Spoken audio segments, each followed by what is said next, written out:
Madame, Monsieur, bonjour et bienvenue à bord. Toute classe toute kfaf, Nyarabana Rotungasu et Tom Sid Naitundanaro en Madagascar. La représentation qui va suivre concerne les travaux des doctorants Ecoessol LRI à Madagascar. Merci de nous accorder votre attention. Chaque fois que ce signal retentira, un membre de l'équipage présentera ses travaux. Nous vous invitons à vous installer confortablement.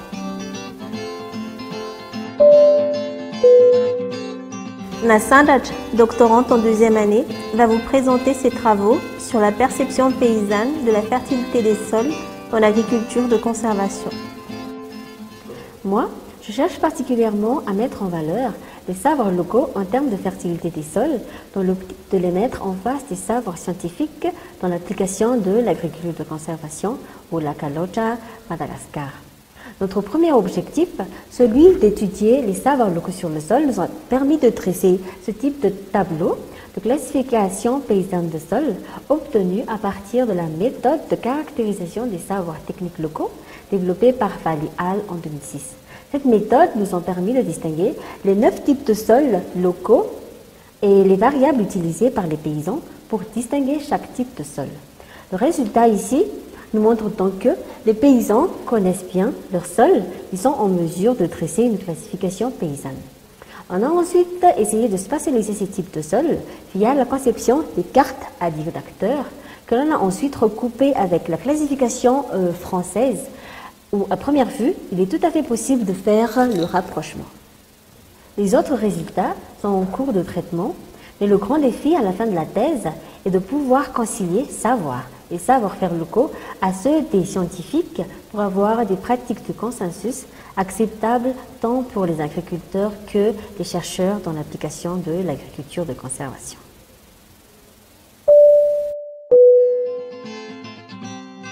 Nanjian, doctorant en deuxième année, va vous présenter ses travaux sur le carbone à Madagascar.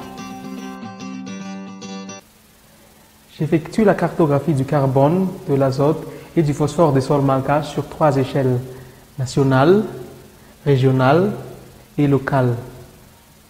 Cela permettrait d'abord d'orienter les prises de décision sur les politiques agricoles et les nouvelles zones d'exploitation à vocation agricole à Madagascar.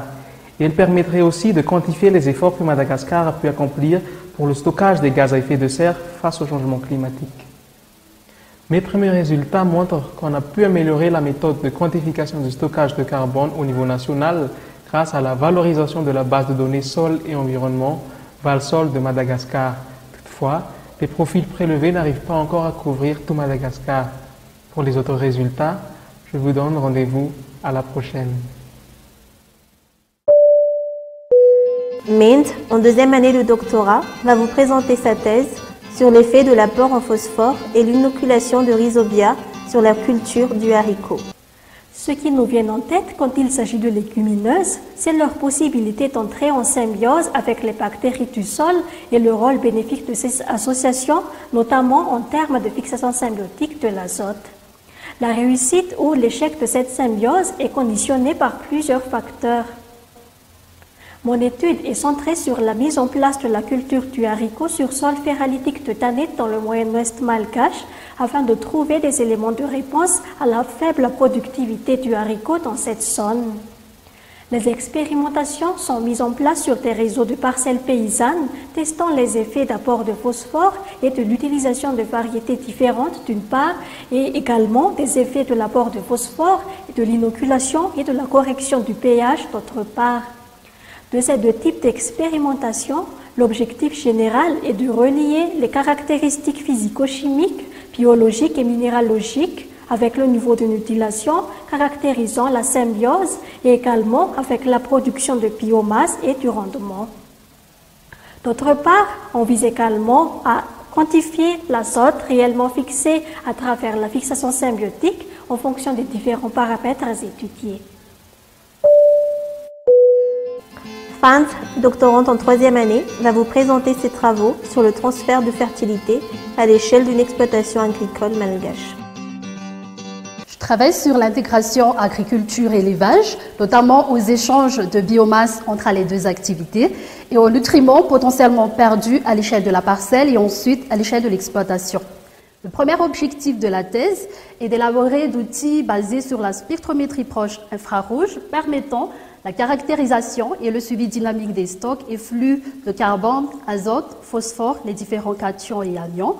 Le second objectif est de faire une modélisation des flux de biomasse et nutriments à chacune des étapes de leur cycle de transfert, depuis la production des biomasses jusqu'à leur utilisation par les plantes avec la méthode Network Analysis. Le calcul de transfert de fertilité a permis d'analyser l'importance des pertes en nutriments majeurs induites par l'exportation de biomasse qu'il faudrait compenser par un apport d'éléments fertilisants et par des restitutions organiques. La mesure de l'alcalinité des biomasses récoltées a permis de mettre en évidence leur pouvoir alcalinisant et de conclure que leur exportation contribue à augmenter l'acidification des sols. De ces premiers résultats ressortent la nécessité d'un bon recyclage des biomasses agricoles afin de compenser ces transferts de fertilité. Mund, doctorante en deuxième année, va vous présenter ses travaux sur les vers de terre et les services écosystémiques en riziculture pluviale. Les vers de terre, qualifiés d'ingénieurs du sol, jouent un rôle clé dans la promotion du fonctionnement du sol et dans la fourniture de biens et services écosystémiques tels que la croissance végétale, la séquestration du carbone et le contrôle de l'érosion. L'objectif de ma thèse est donc d'étudier les processus par lesquels ces vers de terre affectent ces différents services écosystémiques-là et de tester en conditions réelles l'effet de l'introduction de ces vers de terre. Cela constitue le point central et novateur de ma thèse. Pourquoi? Parce que pour la plupart des études qui montrent l'effet positif des vers de terre, ils sont tous réalisés au laboratoire et très peu focalisent leur travail au champ. Donc, pour cela, nous avons lancé une expérimentation au champ qui consiste à introduire des vers de terre dans un système de culture de riz pluvial en rotation avec l'association Maïs Tolique. Pour plus d'informations, je serai ravie de vous en parler pour la prochaine AG. Quinte, doctorante en troisième année, va vous présenter ses travaux sur le priming effect et la fertilité des sols ferralitiques malgaches.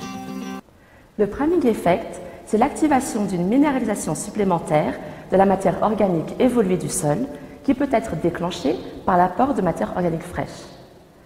Mon travail est de comprendre le fonctionnement de ce priming effect et d'identifier les acteurs microbiens et les drivers impliqués dans les sols ferralitiques. Cela permettrait à terme de contrôler le priming effect via des pratiques agricoles afin de remobiliser lors des étapes clés du développement des cultures le pool organique d'éléments minéraux peu disponibles dans les sols ferralitiques. Mon travail se décline en 3 axes. Le premier est de comprendre les effets du climat sur les sols et leurs communautés microbiennes. Le deuxième est de comprendre les relations entre minéralisation de la matière organique et physicochimie des sols. Le troisième est de comprendre les relations entre minéralisation et pratiques agricoles. Mes premiers résultats ont montré que la minéralisation de la matière organique du sol, de la matière organique fraîche et le priming effect étaient principalement impactés par la composition des communautés microbiennes du sol. Les conditions physico-chimiques des sols n'avaient un effet conséquent que sur la minéralisation de la matière organique fraîche. Ces résultats ont également permis d'identifier les différentes communautés microbiennes impliquées dans les minéralisations, ainsi que l'effet du climat sur leur abondance. Ceci n'est qu'un survol de mes premiers résultats, et pour plus de détails, ma soutenance est prévue pour l'an prochain à Supagro. J'espère vous voir à cette occasion. Pour finir, je vais vous présenter mes travaux sur le rôle des nématodes bactérivores sur la biodisponibilité en nutriments du riz sur sol ferralitique. Plusieurs mécanismes basés sur les interactions biologiques dans la rhizosphère des plantes ont été identifiés comme potentiellement bénéfiques pour la nutrition des plantes et en particulier la boucle microbienne des sols. La boucle microbienne repose sur la capacité des bactérivores à libérer les nutriments présents dans la biomasse microbienne. Je travaille actuellement sur la détermination de cette boucle microbienne. Pour cela, nous avons lancé une expérimentation en mésocosme avec du sol en place pour connaître les effets des pratiques agricoles sur la phytodisponibilité en phosphore pour le riz en présence de nématodes bactérivores. Il s'agira de notre boucle microbienne au champ. Une seconde expérience en conditions contrôlées sera également faite pour avoir la boucle microbienne potentielle. Cette vidéo touche à sa fin. Pour toute autre information, nous vous invitons à nous contacter directement. Merci pour votre attention. Au nom de l'implantation Ecoesol à Madagascar, nous vous souhaitons une excellente AG. Amenarampe na chapkar katia Madagascar, tim sojanare na archanien no chanfaran, belum.